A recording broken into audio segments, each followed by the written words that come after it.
വനാതിർത്തികളിൽ താമസിക്കുന്ന മനുഷ്യന്റെ ജീവനും സ്വത്തിനും സംരക്ഷണം നൽകാൻ സംസ്ഥാന സർക്കാർ തയ്യാറായില്ലെങ്കിൽ വനാതിർത്തികളിലുള്ള ജനങ്ങളെ സംഘടിപ്പിച്ച് മറ്റ് മാർഗങ്ങൾ ഏർപ്പെടുത്താൻ UDF തയ്യാറാകുമെന്ന് നേതാക്കൾ കട്ടപ്പനയിൽ വാർത്താ സമ്മേളനത്തിൽ പറഞ്ഞു.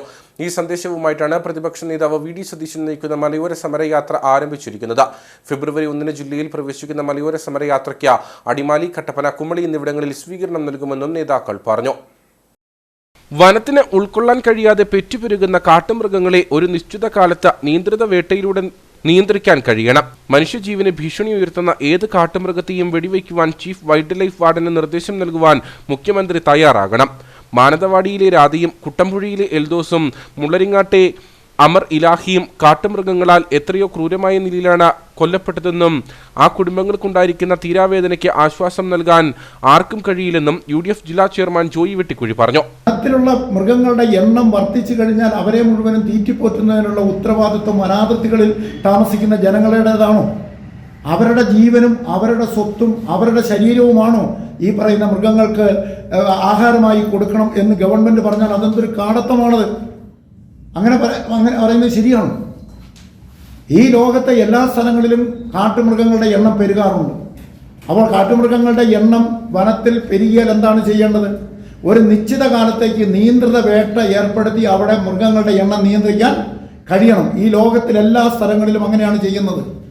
അങ്ങനെ ആ ഒരു നിലയിലേക്ക് ഇപ്പം 71 പുലിയെ ഉൾക്കൊള്ളുവാൻ കഴിയുന്ന വനത്തിൽ അതിൻ്റെ എണ്ണം 250 വർദ്ധിച്ചാൽ എന്ത് ചെയ്യും?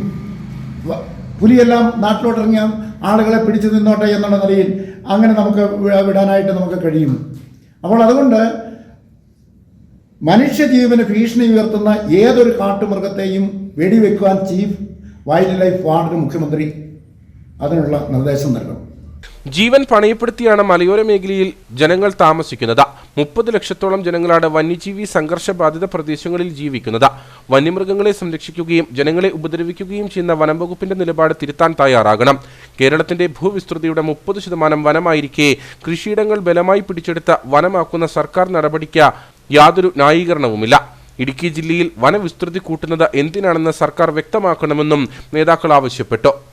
അപ്പോൾ ഇത്തരം കാലത്തെ സംബന്ധിച്ച് വൈൽഡ് ലൈഫ് പ്രൊട്ടക്ഷൻ ആക്ടിൻ്റെ അകത്ത് 72 മുതൽ 2022 വരെയുള്ള പല ഭാഗങ്ങളിലും അമെൻമെൻ്റൊക്കെ ഉണ്ടായ സമയത്തൊക്കെ ഈ വൈൽഡ് ലൈഫ് പ്രൊട്ടക്ഷൻ ആക്ടിൻ്റെ അകത്ത് നമ്മൾക്ക് ജനങ്ങളെ ജീവിക്കാൻ കഴിയാത്ത അപകടകരമായ അവസ്ഥയുള്ള മൃഗങ്ങളെ, വനത്തിൽ പുറത്തോട്ട് വരുന്ന ആ മൃഗങ്ങളെ അത് നശിപ്പിക്കാനുള്ള അധികാരം വൈൽഡ് ലൈഫ് വാർഡിന് ഉണ്ടെന്നിരിക്കെ ഇപ്പോൾ ഇവിടെ പ്രശ്നമുണ്ടായ കടുവ തലയാണ് തിന്നത്, തലയാണ് ഭക്ഷിച്ചത്.